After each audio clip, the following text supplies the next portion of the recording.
Estamos de regreso en Frecuencia Memética junto a nuestro invitado de hoy, Tomás Sánchez. Tomás, estamos en la conversación acerca de los desafíos que están enfrentando las organizaciones, digamos, como todo este, probablemente atrape evolutivo, pero también todas estas posibilidades de futuro que se nos abren. O sea, como Mm. de alguna forma, si habitamos el momento presente, tenemos infinitos futuros posibles, podemos ir apalancando los que queremos. ¿Cuáles ves tú que son como ciertas pistas para poder empezar ya a entrar en las organizaciones, a construir este nuevo sentido común, de alguna forma? Mm. A ver, yo creo que el cambio más paradojal, no paradojal, el mayor cambio de paradigma, la verdad, creo que tiene que ver con dejar de concebir a las organizaciones como una, valga la redundancia, una organización cerrada y pasar a entender las empresas como un sistema abierto. Y cuando se entienden como un sistema abierto, entienden que los partners son efectivamente partners y no son proveedores con los que yo, por decirlo así, les pongo la pata encima o siempre estoy intentando negociar. Empiezo a entender de que como es un partner, efectivamente necesito que le vaya bien y él va a ser una parte de la creación de valor en esta cadena, yo voy a hacer otra, y no es solamente de aquí para allá, sino que es para el lado, para este lado y para este otro. ¿Bien?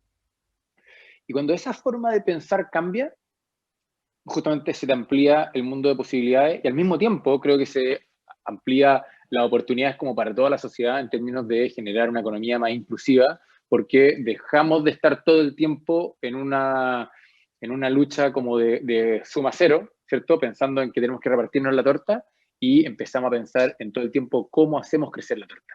¿Bien? Yo creo que ahí hay una oportunidad importante de crear futuro bajo un nuevo paradigma. Ahí, como de alguna forma, cuando los que venimos del mundo más de la economía, una de las primeras cosas que te aparece en el libro, los recursos son escasos, la necesidad es infinita. Y que es una declaración que se hace en un cierto contexto histórico, digamos, como en el que, pero se establece como un dogma, y por lo tanto la economía surge para como de alguna forma lidiar con esta problemática de la escasez de recursos. Pero Sí. estamos precisamente en un espacio en el que podemos hacer crecer la torta. O sea, Uh, como, no es que falte comida, sino que la comida está mal distribuida y tenemos otras prioridades y tenemos otras valoraciones. Entonces ahí entramos en algo paradigmático. mm, Lo que yo veo es que tendemos a ir de polo en polo. Entonces, estamos en la mm, verticalidad, tenemos que pasar a la horizontalidad. Y empiezan a aparecer esos paradigmas que realmente entre los polos termináis medio muertos, digamos, si la mm. cosa sucede como en esa tensión entre medio. Entonces, abrirse de alguna forma la organización a esa lógica ecosistémica también la pone en riesgo en su esencia, en su concepción como central desde la cual fue concebida. Entonces también requiere esa reinvención Mm. como interna. Claro, sí, entiendo lo que tú quieres decir. Tiene una especie como que te toca el ego, hace que los bordes de tu organización sean más difusos. Y Claro. sí, yo creo que hay que aceptar eso, los bordes de tu organización van a ser más difusos. Pero yendo un paso antes, algo que estáis comentando, que tiene que ver con esto de administrar la torta actual de manera como muy estricta y muy presente versus hacer crecer la torta, creo que pasa también por algo como que se nos olvidó. Estaba justo investigando y escribiendo al respecto. Y es cuando hablamos de los mercados, ¿cierto? Y los mercados al final son ecosistemas. El problema es que siempre creo, no siempre, pero las últimas décadas hemos tratado los mercados de manera muy mezquina. ¿Bien? Lo hemos tratado por un lado como la expresión máxima de la voluntad y la libertad y por lo tanto los mercados no se tocan. Y lo que termina pasando es que cuando los mercados no se tocan y no se regulan bien, terminan apareciendo posiciones dominantes, que las posiciones dominantes actúan en desmedro del resto y de la mayoría, ¿cierto? Y por otro lado, hay otro sector que dice, no, los mercados son un mal necesario y solamente están acá para cobrarle impuestos y bueno, dejemos que operen, pero no mucho. ¿Bien? Cuando no, cuando justamente creo que deberíamos ver a los mercados como ecosistemas virtuosos. Pero para que sean ecosistemas virtuosos, tenemos que regularlos activamente para que ello sea así. No va a pasar por casualidad, porque entendemos que los mercados tienen un montón de fallas y tienen asimetrías de información y tienen costos de transacción y tienen abusos de posición dominante y tienen curvas de aprendizaje, etcétera, etcétera.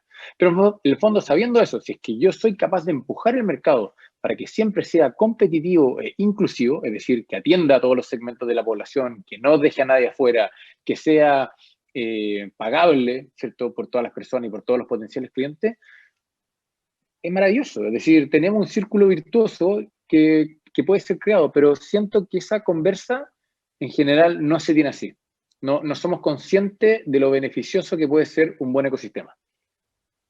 Y ahí como hay cierta teoría económica que plantea, digamos, esto del empujoncito hacia el bien común, digamos, como el Seguro. empujoncito conductual de alguna forma, y que tiene que ver con una instalación más desde el sistema que desde el apelar a la conciencia individual, porque si apelamos a la conciencia Mm. individual vamos a estar sonados, si no tenemos un sistema que vaya formando esa conciencia.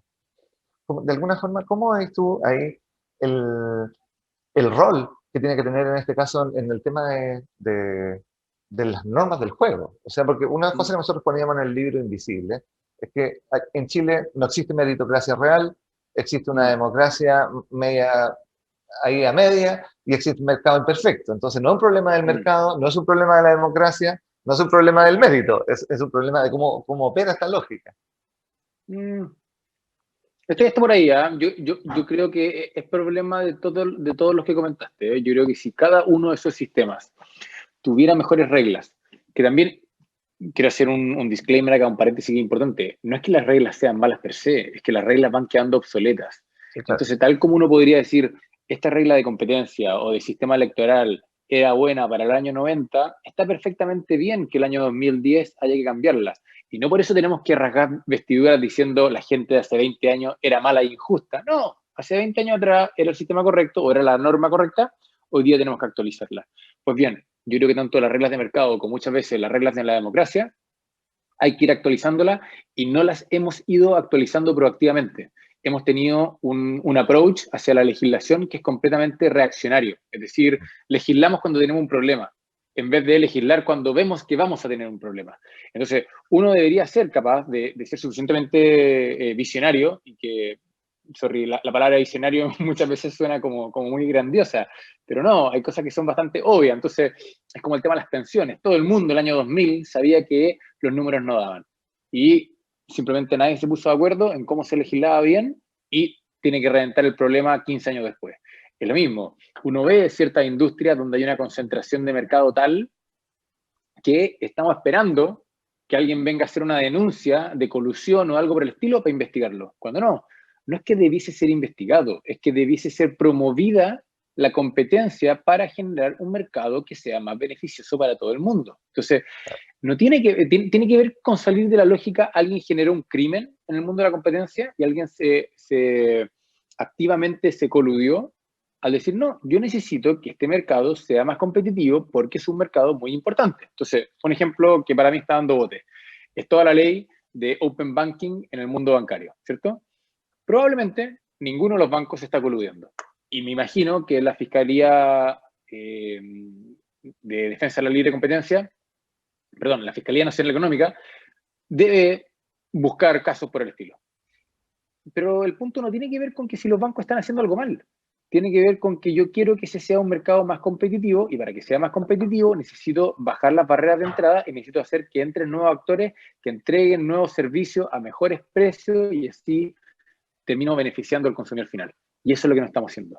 Ahí es donde digo, hemos perdido esa noción de que un buen mercado, que un buen ecosistema es beneficioso para todos y yo no lo debiese regular solamente cuando hay un problema. Debería promover activamente una mejor competencia. Y al mismo tiempo, y ahí tomando un poco tu planteamiento en el libro, ¿ya? Ya el título llama, digamos, como me llama, digamos, como a este rol que empiezan a jugar las empresas en este contexto, porque muchas veces las empresas tienen capacidad de reaccionar más rápida que el Estado, ¿ya? Por lo tanto, Claro. yo me empiezo a dar cuenta, si yo empiezo a operar en la lógica de que somos un ecosistema, de que somos un ser vivo, un sistema abierto, digamos, empiezo a tensionar la legislación. Empiezo de alguna Sí, forma y puedo ir adelantándome a la legislación y puede ser, yo puedo poner los estándares ambientales antes de que venga el Estado y me los ponga a mí, digamos, porque yo me seguro. doy cuenta y sería lo ideal tener ese nivel de conciencia.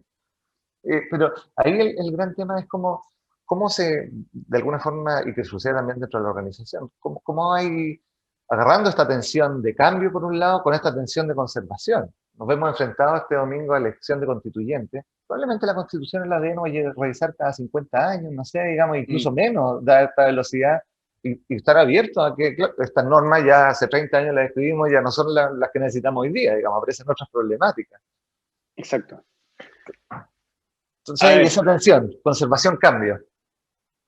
yo creo que esa tensión se resuelve con un buen gobierno. Y digo un buen gobierno en el sentido de gobernanza, ¿cierto? De establecer estructuras y reglas que te permitan ir continuamente adaptándote. El problema es que cuando pensamos en esto, a ver, voy a ir 2 pasos atrás. Nosotros hayamos construido las premisas de una buena institución, cualquiera sea esta, en base a cuando las leyes son escritas en piedra y cuando de alguna manera la inmutabilidad es lo que nos daba las garantías de que estaba bien. Y creo que el parámetro está cambiando a que la garantía te la va a dar la capacidad de adaptación. Entonces, yo confío en esta institución no porque tiene normas intransigentes de que nunca se han pasado a llevar, sino que yo debiese pasar a confiar en esta institución porque sé que es capaz de lidiar con el cambio. Porque si no es capaz de lidiar con el cambio, sé que va a quedar offside todo el tiempo y dado que va a quedar offside, sé que no va a poder cambiar. Y por lo tanto vamos a tener un problema. De alguna forma yo te escuchaba y te pensaba como en el tipo de conversaciones que yo tengo con mis hijos, digamos. En muchos casos, claro, yo no soy un padre de normas estrictas, etcétera, sino que mi rol ahí ha sido como, bueno, construyan criterios. O Claro. sea, que tiene que ver con que tú tienes que aprender a saber dónde te puedes meter y dónde no te puedes meter, porque yo no voy a estar ahí para ponerte la norma de aquí sí, aquí no. Entonces, y esa construcción de criterios, yo siento que estamos en un momento de que está esa tensión social porque aparezcan las tomas de decisiones tomadas desde ahí, aparezca el proceso de toma de decisiones tomado desde ahí. ¿Cómo, ¿Cuáles podrían ser, tú ves si lo ponemos así como en simple, digamos, las pistas clave, digamos, para la organización, para poder empezar a hacer ese tránsito? Yo creo que una pista clave, y de alguna manera es la pista central que planteo en el libro, tiene que ver con entender de que cuando uno habla de propósito, muchas veces las empresas hablan de propósito como algo medio romántico o como algo medio marquetero. Y yo creo que el propósito o la causa de una empresa debiese ser como la estrategia, debiese ser el alineador central que permite ordenar tu operación, tu estrategia, tu cultura y a su vez alinear a tus stakeholders, a tus inversionistas, con tus empleados, con tus clientes, con tus proveedores. ¿Bien?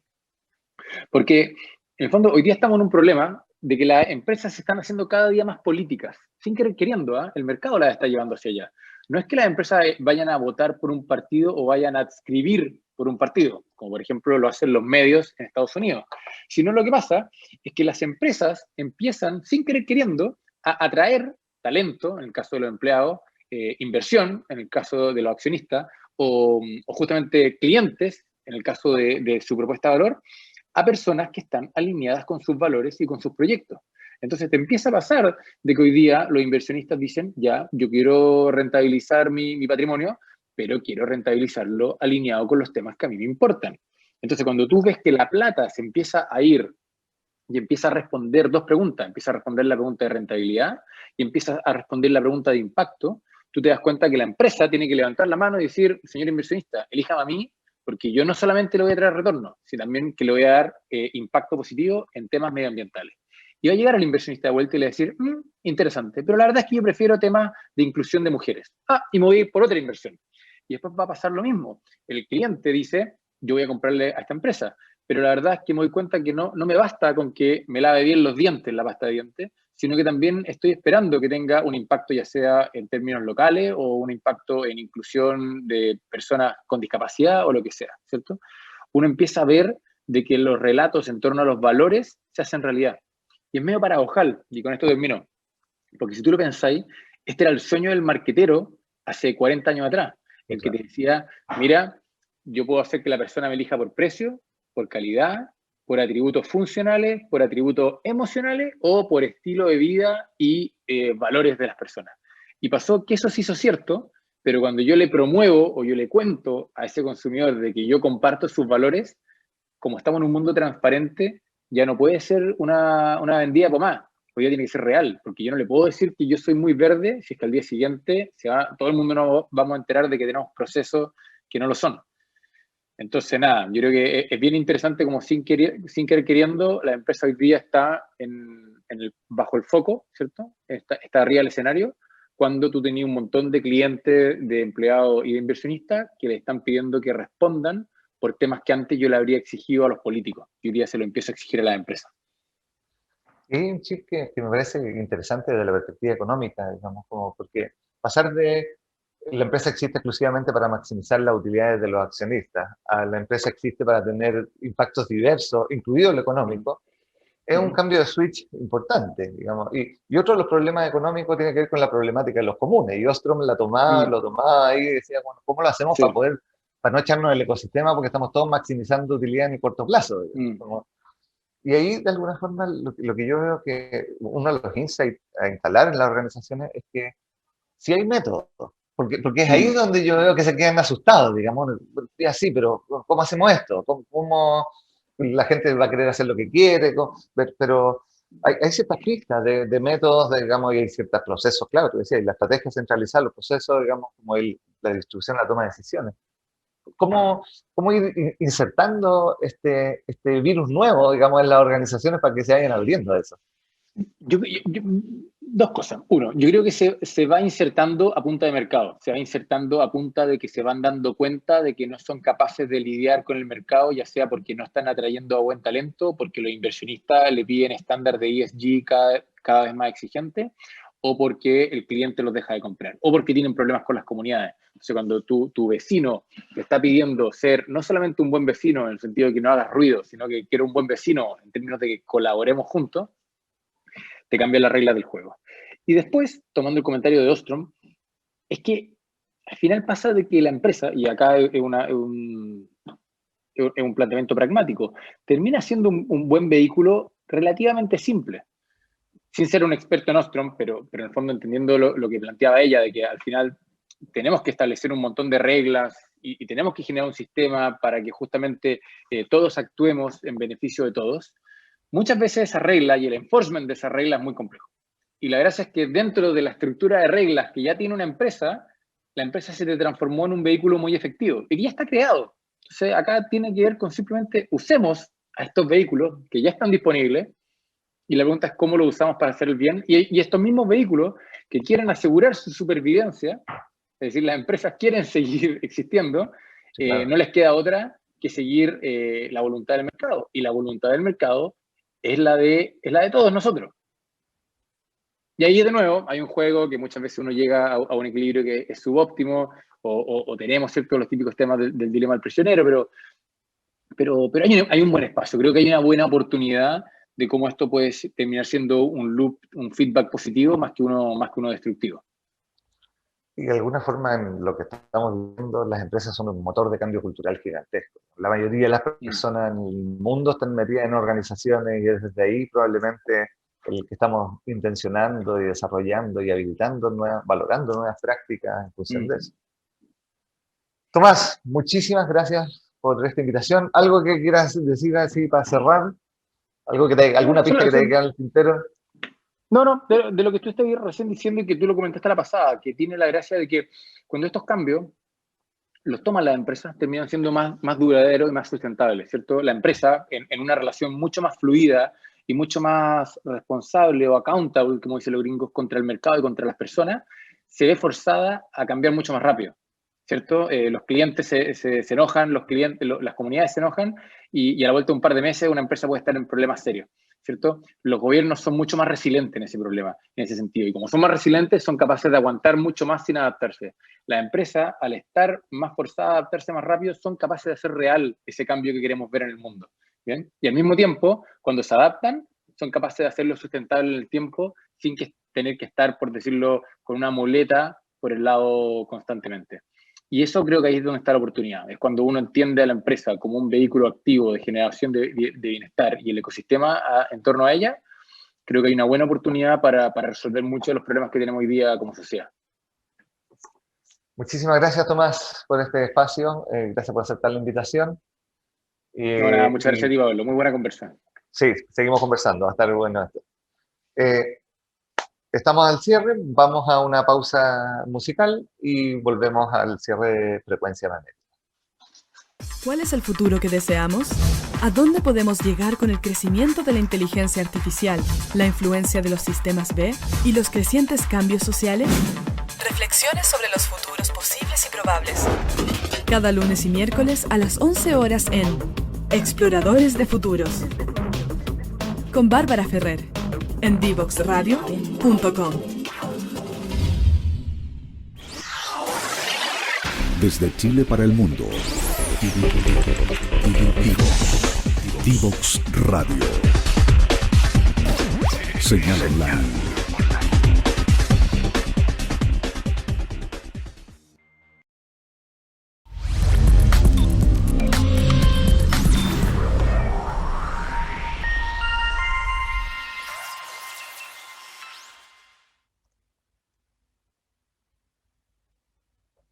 Estamos de regreso en Frecuencia Memética en Divox Radio.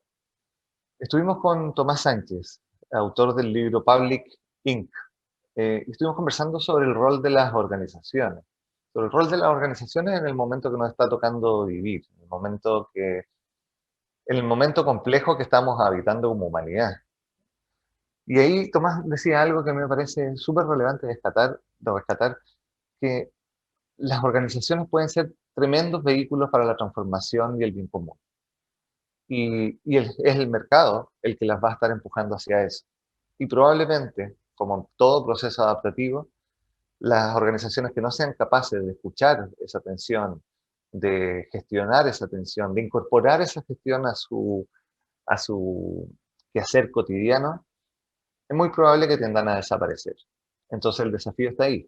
¿Cómo logramos que nuestras organizaciones vayan movilizando los bordes de lo que nos parecía lo común, lo correcto, lo sano para poder gestionar organizaciones y ampliándolo a una mirada abierta, inclusiva, compenetrada con los territorios en los que participan, con mayor conciencia, sin perder su fin económico central? Soy Pablo Reyes, esto es Frecuencia Memética, nos vemos en la próxima.